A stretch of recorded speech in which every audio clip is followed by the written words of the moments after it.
Bonjour tout le monde, nouvelle vidéo pour le site dans la partie francophonie. On part outre-Atlantique, on part au Canada.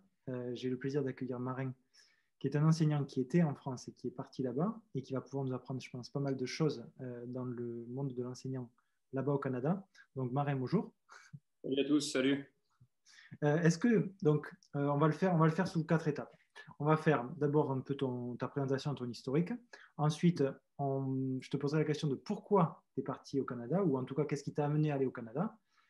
Ensuite, on comparera le système, un peu comme on avait fait à la vidéo précédente sur l'Angleterre, le système de formation, comment on devient un enseignant DE, entre guillemets, au Canada.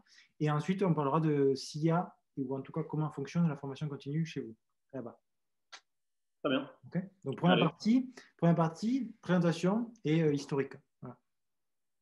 Ok, bon, bah, moi c'est Marin Sens. Je suis né à Paris, j'ai grandi ensuite dans la France. J'ai commencé le tennis vers 11 ans. Doucement, pas très assidu, quelques fois par semaine pendant de nombreuses années. Je suis arrivé ensuite en fac de sport, où j'ai été beaucoup plus intéressé par le tennis, où j'avais des pressions sur les notes. Donc du coup, j'ai commencé à jouer beaucoup plus au tennis. Et donc, je suis arrivé en début de seconde série. J'étais au Phocéen à Marseille et j'ai eu un groupe de tennis players que vous avez dans ta communauté qui sont tous là. Je les salue. Et après ça, après, j'ai passé mon DE à la fin de mon master en STAPS. À la fin de mon master, j'ai passé mon DE en 2013. C'était un DGEPS à l'époque. Je ne sais pas si ça a changé, je ne pense pas. Non, pas pour l'instant, c'est bon. Et donc, j'étais au CREPS à Aix-en-Provence, où ça s'est très bien passé. J'ai eu une bonne formation. Et donc, j'ai eu mon DE. Fraîchement diplômé, j'étais sur le tennis club de l'Arbois, qui était l'ancien comité 13 à l'époque, où j'étais avec Jean-Jacques Chéry et Jérôme Gaulmard, où on avait Jérôme Gaulmard, ancien 20e français, premier français 20e mondial. Et malheureusement, le projet est tombé à l'eau alors qu'on avait des super résultats en termes de performance, en termes de chiffres, en termes de tout ce que tu veux. Et on a dû arrêter parce que malheureusement, Jérôme est tombé malade et il nous a quittés, malheureusement. Du coup, j'ai été un an ou deux en France à hésiter, aller à gauche, à droite et je ne sais pas trop quoi faire. J'ai été un peu perdu. Du coup, j'ai décidé avec un ami qui te suit énormément aussi, qui s'appelle Clément Louit, de prendre un aller simple pour l'Australie.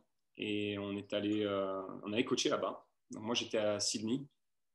Et pendant un an, j'ai découvert une autre culture, une autre manière d'enseigner, parce que forcément beaucoup d'étrangers là-bas, des Italiens, des Polonais, des Espagnols. Il y en avait de toute la surface de la planète. Et c'était hyper intéressant. Et j'ai beaucoup progressé dans mon tennis et dans mon coaching parce que je jouais beaucoup aussi. Et j'ai aussi découvert une autre manière d'enseigner qui était très différente de la France. Et ça m'a aussi donné une ouverture d'esprit sur le fait d'aborder ma vie et ce que je voulais faire. J'ai rencontré une fille là-bas qui est devenue ma femme. Et en fait, elle est américaine. Du coup, après l'Australie, parce que c'est des visas d'1 an, des visas PVT, et il m'a donné l'opportunité de rester 5 ans là-bas. Mais je n'étais pas hyper intéressé. Parce que pour moi, en Australie, c'est très dispersé. Et malheureusement, il y a beaucoup de tennis à Melbourne, Sydney, c'est pas mal, mais après, il n'y a pas grand-chose autour. Ouais. Et du coup, il y a des moments où, tu vois, j'avais une gamine que j'entraînais qui était numéro 2 australienne des 13 ans. Et la leçon d'après, j'avais un mec bourré sur le cours. Et tu te dis, ça n'a aucun sens ce que je fais. Ça a aucun sens. Même si j'avais des fois des très bonnes leçons, il y en avait aussi des pas très intéressantes. Et du coup, je ne voyais pas me faire ça pendant des années.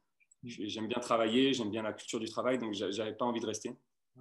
Donc, je suis reparti un court temps en France à essayer de savoir où j'allais. J'ai eu des propositions avec d'autres francophones. D'ailleurs, peut-être que je te donnerai des contacts. J'ai un Français qui est à Dubaï et après qui était à Abu Dhabi, qui m'a aidé, Raphaël Scodalero. Et il avait un petit business là-bas et j'ai failli aller là-bas. Mais j'y suis pas allé, malgré que l'appât de l'argent était très intéressant, parce que bon, pour ma femme, c'était peut-être pas le pays le plus agréable en termes de vie. Et on avait aussi J'avais un pote que j'ai rencontré qui m'avait offert un boulot au Danemark. Et là, plus facile aussi. Et donc, c'est là, en fait, que dans mon process, je commençais à me rendre compte que je pouvais coacher partout ailleurs. Ouais. Malgré qu'en France, on soit protégé par le ministère, il faut que tu aies ton DE, etc. Ouais. À l'étranger, tu peux un peu coacher n'importe comment, n'importe où, et personne ne te dit rien. Mm. Donc, j'ai commencé à me dire, je vais continuer à explorer. Et j'étais très attiré par les États-Unis. Mais le visa états-unien, il faut que tu sois pro ou que tu aies coaché des pros. Si tu n'as pas ça, moi, j'avais des très bons jeunes que j'avais coachés, mais je n'avais pas de résultats pro. Et du coup, en tant que seconde série joueur, je ne pouvais rien faire. Du coup, malgré des offres d'emploi, j'avais 4-5 offres d'emploi aux États-Unis. J'ai dû partir sur une autre option et du coup, j'ai commencé à regarder au Canada. Et aucune idée de ce qui se passait au Canada, à part Raonic.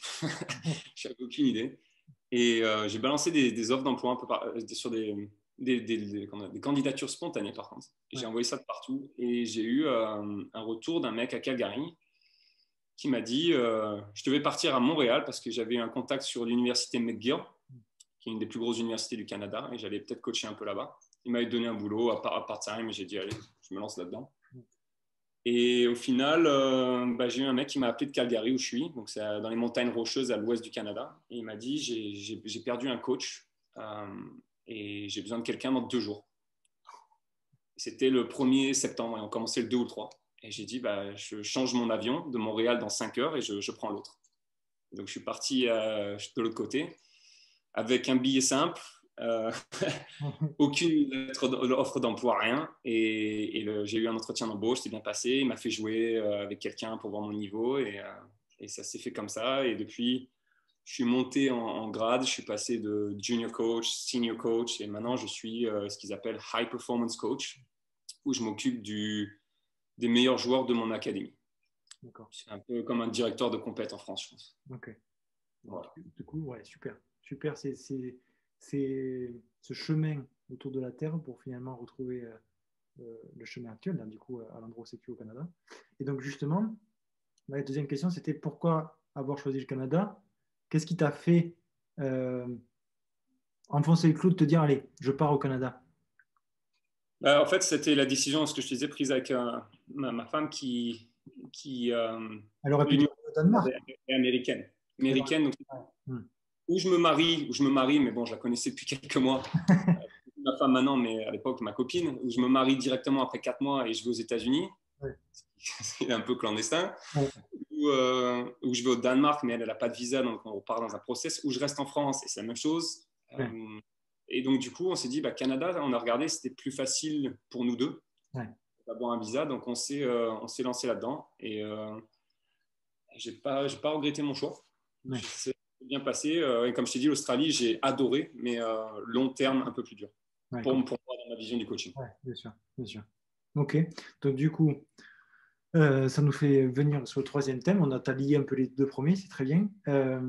Comment, justement, ça se passe, la formation DE, on va dire, pour être enseignant, du coup, là-bas au Canada?